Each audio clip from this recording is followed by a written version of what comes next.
जी कहा करें, पूरे गोकुल में भ्रमण करते करते केवल ये देखें संत आए कि नहीं, वैष्णव आए कि नहीं, ब्राह्मण आए कि नहीं। और जैसे संत वैष्णव ब्राह्मण ठाकुर जी को दिखाई देते हैं, तो ठाकुर जी उनको, अरे तुम यहाँ डोल रहे हो, परिचय नहीं है, ऐसी ऐसी बात, अरे आप यहाँ डोल रहे हो। सामने वाले कहे, अरे भैया तुम कौन?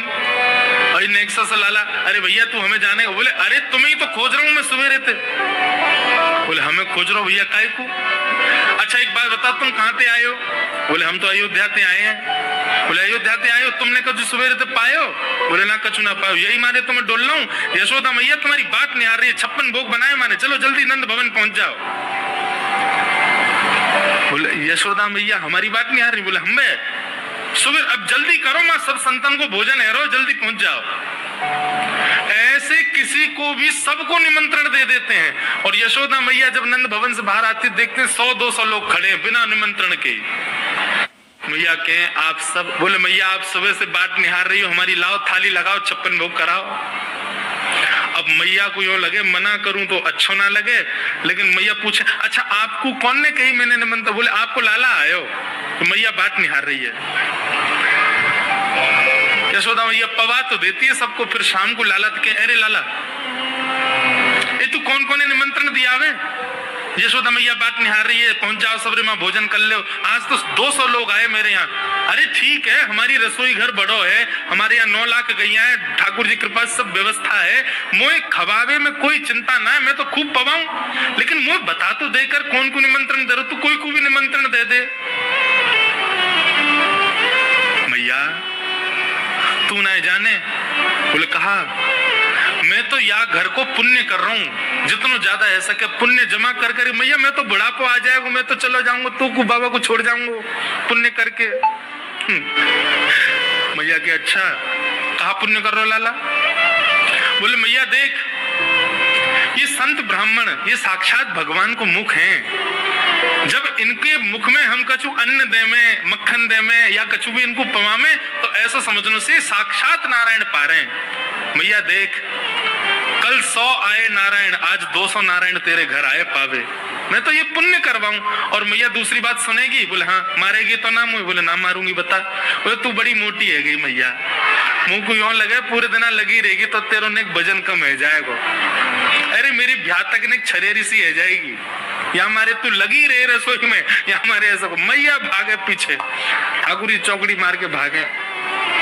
ऐसा ऐसा उदम मचा में ठाकुर जी द्विज ब्राह्मण संत वैष्णवों को जा जा करके बिना निमंत्रण के निमंत्रित कर देते हैं। सब नंद भवन आ जाओ, आज सबन को भंडारो है। कंटकेभ्य नंद बाबा रोज अपने ठाकुर जी की सेवा करते हैं। और महाराज वर्णन ऐसा करें हमारे ब्रजवासी, बोले नंद बाबा की सेवा में शालिग्राम भगवान है। नंद बाबा शालिग्राम की सेवा करें और सेवा करके शालिग्राम भगवान को टांड समझते हैं। टांड आप लोग जानते हैं कि नहीं पता नहीं, अब घरों में नहीं होती, पुराने घरों में टांड होती थी। टांड बोलते हैं एक घर के कमरे में ऊपर एक छज्जा सा बनवा देते थे, उसमें सारा स्टोर रखा जाता, सब जरूरी सामान। नंद बाबा क्या करते हैं, पंचामृत से अभिषेक करा करके ठाकुर जी को शुद्ध जल से अभिषेक करके इत्र उत्र लगा के तिलक फोटा चुपका के बढ़िया आरती करके और फिर शालिग्राम भगवान को टांड पे धरते हैं ऊपर। बोले क्यों? बोले कन्हैया को ये गुलाब जामुन लगे और गुलाब जामुन समझ के कन्हैया मुंह में धर ले। शालिग्राम भगवान ने कन्हैया को यूं लगे, बोले कि ये रोज रोज जय जय जो है का है, ये शालिग्राम जो है का है। हमारे पिताजी पूज्य पिताजी की कथा में सुनाते हैं, बोले एक बार नंद बाबा ठाकुर जी की सेवा कर रहे, इतने में ठाकुर जी बगल में आके बैठ गए। देखो कितनी सुंदर ठाकुर जी की सेवा कर रहे हैं, ठाकुर जी बगल में बैठे हैं, नन्हे से गोपाल जी आके बैठ गए। अब नंद बाबा को तो बढ़िया लगो, लाला भी सेवा सीखेगो, बैठ जा लाला यहाँ पे। ठाकुर जी बैठ गए। नंद बाबा ने पहले दूध से स्नान करायो, फिर दही से स्नान करायो, फिर घी से स्नान करायो, शहद से स्नान करायो। जैसे ही शहद पड़ो शालिग्राम भगवान पे, सोई ठाकुर जी की लार न कर आई यहाँ थे। ओहो कितना सौभाग्यशाली है जे। मैं हूं मैया ते कहूंगा मैया तू मोको पानी ते मत नवाए कर, पानी में कुछ स्वाद ही ना होवे, शहद ते नवाए कर, नहाते नहाते खाऊ ले करूंगा बीच में। अच्छा एक बात बताऊं, ये पंचामृत अभिषेक ठाकुर जी को प्रिय क्यों है? क्योंकि ठाकुर जी का स्नान भी हो जाता, पेट भी भर जाता, बीच बीच में जीभ निकाल के खाऊ जाए ठाकुर जी। इसलिए ठाकुर जी का पंचामृत अभिषेक होता है ये, और ये वास्तविकता है। अब जब ऊपर से सब पड़ता है, पहले दूध फिर घी दही शहद आदि सब ऊपर से पड़ता है और मुख पे होकर के आता है, तो जब यहाँ आवे so next so Thakur ji मुंह खोल के जीभ निकाल लें, बीच बीच में स्वाद भी लेते रहे। यहाँ हमारे पंचामृत अभिषेक ठाकुर जी को बड़ो प्रिय है, क्योंकि ठाकुर जी को स्वाद भी आ जाए और स्नान भी आ जाए। एक पंथ दो काज। तो ठाकुर जी की तो लार न करी आई। ठाकुर जी बोले जय जय मीठो है गो, अब तो रस भरो है गो। और फिर शहद लगे को छुड़ावे के लिए एक बात हम निवेदन करें, सेवा में एक चीज करो भैया, ये सफेद चीनी मत चढ़ाया करो कभी ठाकुर जी पे। ठाकुर जी के अंग पे लग जाती होगी, उस पे भी फिर ऊपर से आप हाथ ऐसे घुमा देते हैं, शंकर जी पे हो, शालिग्राम जी पे हो, ठाकुर जी पे हो। इससे बढ़िया बूरा लाओ, शक्कर लाओ, और चीनी अगर चीनी ही है अगर उसको भी पीस लो, वो ऐसी तो हो कि ठाकुर जी के अंग पे लगे ना, तब डालो। शक्कर से स्नान कराए और ठाकुर जी तो बस मुंह में पानी आ गया, बोले जय जय मीठो है गयो। अब तो नंद बाबा ने बढ़िया ठाकुर जी को श्रृंगार आदि करके और महाराज ठाकुर जी को तुलसी पधरा के चंदन वंदन लगा के, और नंद बाबा अपनी माला झोली में हाथ दे करके और जाप करने लगे। पूज्य पिताजी महाराज के नंद बाबा मुंह पे एक कपड़ा और डाल लें, मुख पर कपड़ा डाल के जप करने से मन एकाग्र होता है, ये भी एक साधना का एक नियम है। नंद बाबा जाप करने लगे, इतने में ठाकुर जी ने देखी बाबा तो जाप में चलोगो, अब कहाँ जाएगो जय जय बच के। सोई ठाकुर जी धीरे से गए और चौकी पे धरे शालिग्राम भगवान उठाए और मुंह में धर के बैठ गए, और जैसे कोई पान चूसता है ऐसे ठाकुर जी यहाँ से चूस रहे हैं मुंह में धर के शालिग्राम जी को, और बैठ गए नंद बाबा के बगल में, आंख बंद करके, इनको ध्यान चल रहा है। बोले अभी जय जय बाहर बाहर ते चूस रहा हूँ, नेक देर में अंदर की मिठास आवेगी, शायद भीतर तक चलोगो, निकर नहीं रहो, और जोर जोर से चूस रहे। इतने में बाबा की माला पूरी है। जैसे ही बाबा की माला पूरी भई, बाबा ने नेत्रन से लगा के माला और अपनो कपड़ा हटायो। जय हो मेरे साले जय जय कहाँ चले गए? अब तो ढूंढे, पुष्प उठा के सब देखी, ठाकुर जी यही ना वहां पर। अरे यशोदा, ठाकुर जी कहाँ चले गए? बगल में छोटे भगत जी बैठे हैं, वो बिल्कुल महाराज ध्यान करके बैठे हैं, या तरफ शालिग्राम जी दबा रखे हैं। लाला जी कहा है तेरे मुंह में? बोले कहा, जल्दी दिखा। नंद बाबा ने एक गुलचा बना करके जैसे ही मुंह में दियो, महाराज सोई शालिग्राम जी बाहर आ गए। नंद बाबा तो लिए उनको सिर से लगा में, रोते रोते गए, अरे यशोदा देख आज कहा भयो? बोले कहा भयो? बोले तेरो लाला उद्यमी है, हमारो लाला उद्यमी है, ये बात तो मैं स्वीकार कर चुका हूं, लेकिन इतना बड़ा उद्यमी? यशोदा मैया बोली भयो कहा? बोले भैया जे मक्खन खा जाए, घी खा जाए, मिश्री खा जाए, दूसरे इनके घर में जा जाके खायावे, लेकिन आज तो यानी भगवान ही खा लिए, जय जय खा गो, हमारे शालिग्राम भगवान को खा गए। यशोदा मैया बोली वो तुमने शहद से स्नान कराए तो वह लगी होगी, मीठो है गो, जय जय खा जाओ। ठाकुर जी दूर खड़े हैं, दिन से नंद बाबा को नियम है स्नान ध्यान करके ठाकुर जी को टांड पे धर के जाए कि लाला के हाथ नहीं पड़ जाए कहीं, नहीं तो जय जय खा जाएगा।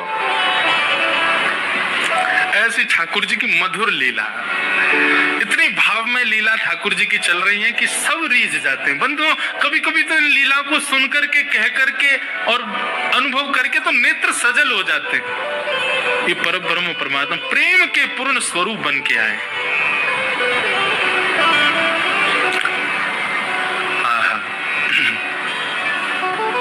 वर्णन करते हैं ठाकुर जी ने चोरी का मन बनाया। क्यों?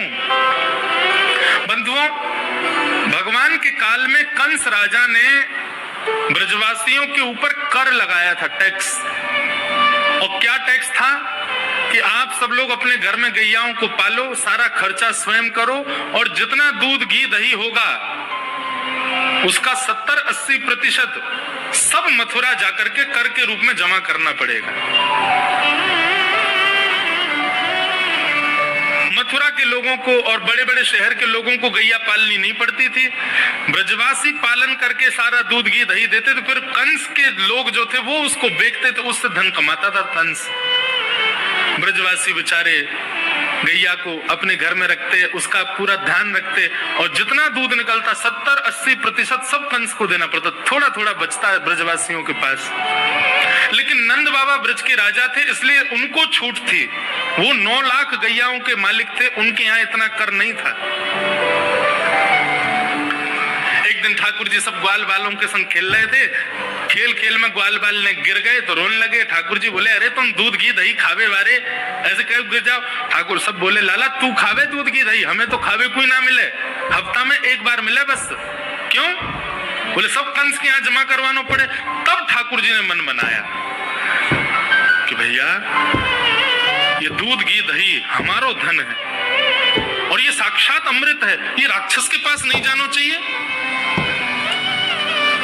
सबने की लाला कौन मारेगो तेरी बात है, कोई ना मानेगो, नेक्स्ट से तू 3.5 बरस को तेरी बातन को कौन मानेगो। ठाकुर जी बोले, बड़े है के तो सब उनको माननी पड़ेगी, लेकिन अभी से मुंह को रोक तो करनी पड़ेगी, तो क्या करें। तो बोले अभी बाल अवस्था है, राजी राजी नहीं मानते तो चोरी करके मानेंगे। सबके घरन से जब हम गौरस चोरी कर लेंगे तो फिर कंस को कहा देना पड़ेगा, कछु भी नहीं। कंस तो कह देंगे भैया चोरी है रही है हमारे यहाँ, चोर को ढूंढो, और चोर हमको ढूंढ ही ना पावेगो, कंस हमको ढूंढ ही ना पावेगो, तो हम चोरी करेंगे। सब ग्वाल बालन को ठाकुर जी ने सिखा पढ़ा दिया और ठाकुर जी ने चोरी करना प्रारंभ किया। सबसे पहले ठाकुर जी ने चोरी अपने घर में करी। यशोदा मैया ने वहां ठाकुर जी पकड़ लिए, तो ठाकुर जी बोले, अपने घर में तो मिशन फेल भयो, अब गोपीन के घर में जानो शुरू करो। ठाकुर जी ने अपनी रजिस्टर्ड एक संस्था बना ली, बाल गोपाल चौर प्रचार प्रसार मंडल, और उसके अधिपति, उसके प्रेसिडेंट बने 3.5 वर्षीय श्री कृष्ण।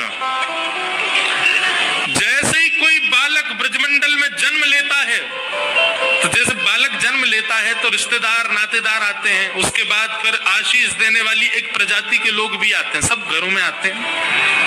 और जब सब चले जाते हैं तब बाल गोपाल चौर प्रचार प्रसार मंडल आता है, और वो मंडल आकर के साथ में गौरज लेकर के आते हैं ठाकुर जी, गौ की खुर की रज, और उस रज से उस बालक का तिलक कर देते हैं। तिलक का कर रहे हैं, बोले 3 साल और इंतजार है, फिर हमारी मंडली में ये भी आ जाएगा, ये भी हमारी तरह चोर बनेगा। उसका जन्म लेते ही उसका रजिस्ट्रेशन कर जाते हैं ठाकुर जी। बड़ी अद्भुत लीला ब्रज की। ठाकुर जी दूसरे के घर में जाके चोरी करने लगे। ऐसा ऊधम, ऐसा उत्पात पूरे गोकुल में, महाराज नाक में दम है गयो। सब गोपी परेशान है गई, सास नजर डांट रही हैं, पति डांट रहे हैं, अरे कंस काउदना हमारे यहाँ सैनिक भेज के मरवा देगो, हमारे यहाँ से इतने दिन से मक्खन नहीं गयो है। गोपियां सब चिंतित भी होती हैं, लेकिन सबको अच्छा भी लगता है, कन्हैया आके चोरी करते हैं। तभी उन गोपियों में एक गोपी थी, उसका नाम था प्रभावती। प्रभावती गोपी एक दिन सब गोपियों से बैठ करके चर्चा, सब गोपियां कह रही थी, मेरे घर की तो ऐसे कर गो, मेरे यहाँ तो ऐसे मटकी फोड़ गयो, मेरे यहाँ ऐसा माखन चुरा गयो।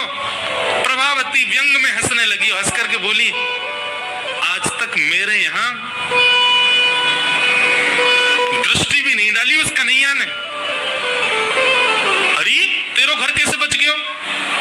बोले, अरे कन्हैया को अपने प्राण प्यारे होंगे तो मेरे घर के आसपास भी नहीं आवेगो। जाने ना है मेरो नाम प्रभावती है। अब ये बात गोपी कह रही थी सब सखियों से। इतने में ही वहीं एक बालक था, वो ठाकुर जी का मित्र था। वो ठाकुर जी के पास दौड़ो गए, वो लाला एक गोपी है प्रभावती वाने यूं कहिए लाला को अपने प्राण प्यारे होंगे तो आवेगो मेरे यहाँ चोरी करवे, मेरे यहाँ आई ना सके। प्राण प्यारे यही मारे ना आवे। ठाकुर जी बोले हमको चुनौती दे रही है? बोले हम बे लाला तू को चुनौती दे रही है? बोले अगलो धावो यही के घर मारनो है। सबसे पहले तो ठाकुर जी ने प्रभावती के देवर को अपना सखा बनाया। देवर कितना बड़ा, वो भी छोटा सा ही था। ठाकुर जी ने उसको अपना सखा बनाया। सखा बना करके उसको बेला फुसला करके बढ़िया उसको बढ़िया मक्खन वक्खन खवा के अपने पक्ष में कर लिया। ठाकुर जी बोले ए सुन, तेरी भाभी प्रभावती एक दिन चुनौती दे रही कि कन्हैया मेरे यहाँ चोरी करके दिखाए। प्रभावती का देवर बोलो लाला बता कहा करनो? बोले जा देना तेरी भाभी बढ़िया बारो मक्खन निकारे, बस तू संकेत कर दियो और जब वो जमुना जल भरवे जावे घर में कोई नहीं हो वही समय हमारा आक्रमण होगो। ठीक है। प्रभावती ने एक दिन बढ़िया मक्खन निकारो और महाराज मक्खन निकाल करके छीके पर टांगो और वो बालक ने देख लिया, दौड़ करके ठाकुर जी के पास बोले आज भाभी ने मक्खन निकालो, आज ही चलो लाला। बोले हाँ आज चलेंगे। प्रभावती यमुना जल भरने के लिए गई।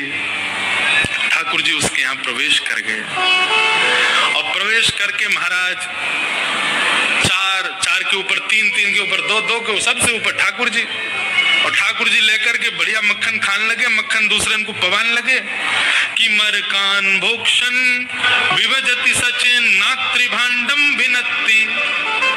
स्वयं पाते हैं, ग्वाल बालों को पवाते हैं और जब सब पा लेते हैं तो फिर मरकान भूषण संग में बंदर और चलते हैं उनको भी पवाते हैं। लेकिन प्रभावती के यहाँ इतना मक्खन था, ठाकुर जी का भी पेट भर गया, ग्वाल वालों का भी भर गया और सब बंदरों का भी पेट भर गया, लेकिन मक्खन अभी पूरा नहीं हुआ, खत्म नहीं हुआ। ग्वाल बोले लाला मक्खन तो अभी बहुत सारो बच गो। ठाकुर जी बोले ये प्रभावती हमको बड़ी चुनौती दे रही ना, याकुने का मजा तो चका जाए। सो कहा कियो। ठाकुर जी ने एक हंडी लई, एक लठ लियो और वहां से वह हंडी को फोड़ दियो, जितने मक्खन सब नीचे गिर गए और वह मक्खन को चौका लगा गए, पोंछा कर गए पूरे घर में। एक कोने पे जाकर के मक्खन रह नहीं जाए कहीं भी, और पूरे में बढ़िया चौका लगा करके और ठाकुर जी अपने ग्वाल वालों के संग अंधेरे में छुप के खड़े है गए। बोले देखिए अब मजा आवेगा, प्रभावती आवेगी। प्रभावती आई, सिर पर दो मटकियां बड़ी अचक करके चल रही थी, संभल के चल रही थी। जैसे ही माने द्वार खोलो और द्वार खोलते ही अपना पाम भीतर धरो, इतने में ही भोपाल शताब्दी की तरह ऐसी रिपटी महाराज, ऐसी रिपटी सर में लगी, कमर में लगी, हाथ पाम बाकी सब एक है गए और गिरी सो गिरी। यमुना जल मिल गए मक्खन में तो और चीकना होगा। अब वो उठ ही नहीं पा रही है, जैसे उठे फिर गिरे, जैसे उठे फिर गिरे। और ठाकुर जी ताली बजा बजा के हंसे। सब ग्वाला के लाला आज तो बड़े मजे आए, आज तो बड़े मजे आए। मेरी भाभी कहा कह रही कन्हैया को अपने प्राण प्यारे हमारे ना आवे। अब तो को तेरे प्राण प्यारे होंगे ना तो कभी हमको चुनौती नहीं देगी। और ठाकुर जी भाग गए।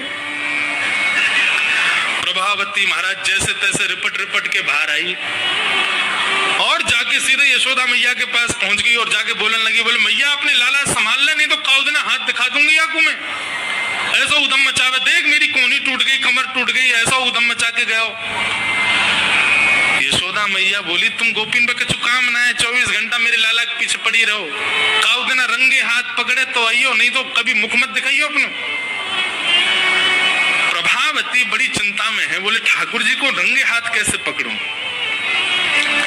इतने में यानी विचार कियो कि मेरो जो देवर है वो लाला के संग बहुत ज्यादा रहवे, तो यार देवर को पहले अपने पक्ष में करो। ये देवर कभी ठाकुर जी के पक्ष में जा रहा हो, कभी प्रभावती के पक्ष में। प्रभावती ने एक दिन वाकु दिखाते भय मक्खन निकारो,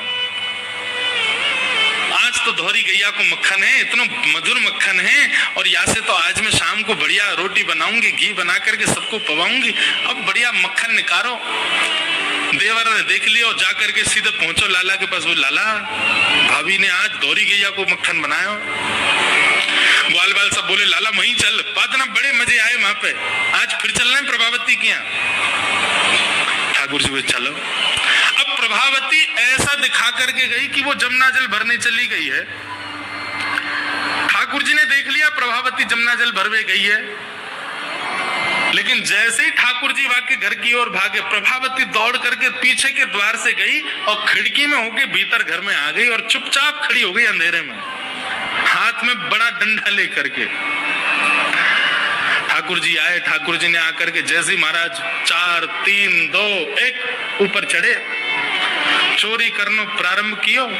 ठाकुर जी जब पूर्ण रूपेण व्यस्त हो गए चोरी में, तब प्रभावती अपना डंडा लेकर के निकली। दारी के हो तुम्हें बताऊं।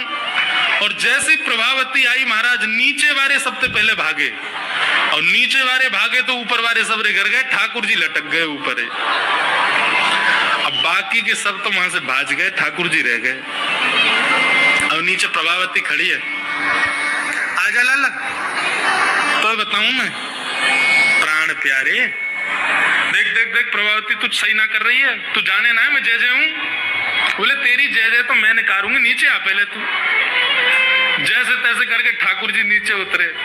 कोई प्रभावती बोले तुम को मुंह पे दया ना आवे, मैं कितनो सीधो साधो भोरो सो प्यारो सो, देख मैं तू वचन दो आज के बाद नहीं आऊंगा तेरे घर, तू अब कछु मत करे, तू मुझको मारे मत। बोले ना ना मारूंगी ना लाला, इतना कोमल सो मेरो लाला, वाकू कैसे मार सकूं मैं। ठाकुर जी बोले हाँ जी, तो मैं मुंह मारी हूं मत। बोले मारूंगी ना तो को पकड़ के यशोदा को दे के आऊंगी आज मैं, वो बतावेगी तो। बोले यार तो बढ़िया, तो तू मार ले मुझे, लेकिन यशोदा मैया के पास मत ले जा, ऐसा मत करे। बोले ना आज तो तू यशोदा ही बतावेगी तो। और ठाकुर जी को हाथ पकड़ करके महाराज प्रभावती पूरे गोकुल में हल्ला करती हुई जा रही है, और घूंघट करके, घूंघट पकड़ रखो एक हाथ से, दूसरे हाथ से ठाकुर जी पकड़ रखे, और सबरे गोकुल में हल्ला। देख लो रे सबरे गोकुल वासियों, जे नंद जी को लाला, यशोदा मैया को छोरा, ये घर घर जाके चोरी करे, यशोदा मैया कह रही रंगे हाथ पकड़ो तो बताइयो, आज पकड़ लियो या को ठिकाने लगाऊंगी मैं।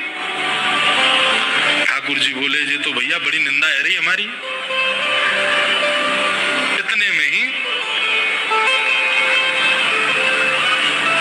ठाकुर जी बोले ए प्रभावती, कहा बात है। बोले देख तेने इतनी जोर से मेरो हाथ पकड़ रखो, मेरो हाथ नीलो पड़ गयो, रक्त पूरा रुक गयो है, तू इतनी जोर से मत पकड़े, तू एक काम कर, मेरो जे हाथ छोड़ दे दूसरा हाथ पकड़ ले। प्रभावती बोले नहीं तू भाग जाएगा, तेरी सौगंध खा के कह रहा हूं मैं नहीं भागूंगा, तू मेरो एक हाथ छोड़ दूसरा पकड़ ले। प्रभावती चलती जा रही है, और चलते चलते माने 3.5 वर्ष के छोटे से ठाकुर जी चलते चलते माने जैसे मन बनाया कि हाथ दूसरा लाऊं, ठाकुर जी ने पीछे चल रहे ग्वाल बालन में प्रभावती के देवर को इशारा क्यों यहाँ पे आ, वो ठाकुर जी की उम्र को ही है। ठाकुर जी ने वाको हाथ पकड़ लिया। प्रभावती अब देख तू मेरा दूसरा हाथ पकड़ जल्दी कर। प्रभावती चलते चलते बोली ला दूसरा हाथ दे। दूसरे हाथ के चक्कर में ठाकुर जी ने वाके देवर को हाथ पकड़ा दिया, और पकड़ा करके ठाकुर जी गली मोहल्ला कुचेन में कूदते हुए सीधे नंद भवन पहुंच गए, और हाथ पाम धो के सीधे यशोदा मैया की गोद में। मैया इस सबरी गोपी मेरे पीछे काहे को पड़ी रही, अरे मेरो लाला बड़ो मलूक है, हमारे पीछे पड़ी रहे। मैया रोज कोई गोपी आ जाए, मुझ को तो लगे आज भी कोई गोपी आवेगी तो उसे शिकायत करवे। मैया बोली आंधेदारी के मैं बताऊंगी। हाँ मैया तुम मुझ को अपने दूध पे बात है।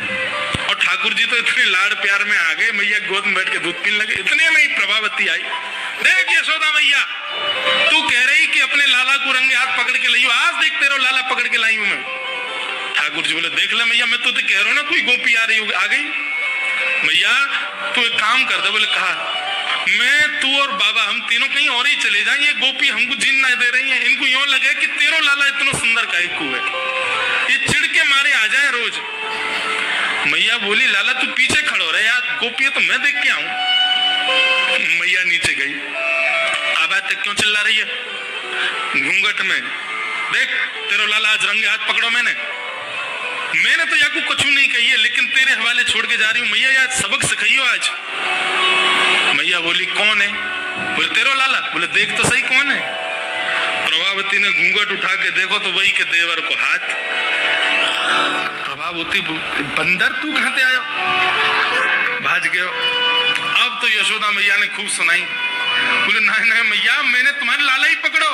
बोले तू झूठ बोले, मेरा लाला तो अभी दूध पी रहा मेरी गोदी में बैठ के। कन्हैया इतने में ठाकुर जी आए भी तो हाँ मैया कहा कर रहा तू? मैया मैं तो तेरी गोद में बैठा दूध पी रहा। मैया ये सबरी गोपी मेरे पीछे पड़ी रही, मैं कहा बताऊं इन लोगों की तो ऐसी आदत है गई है। और ये प्रभावती तो सबसे ज्यादा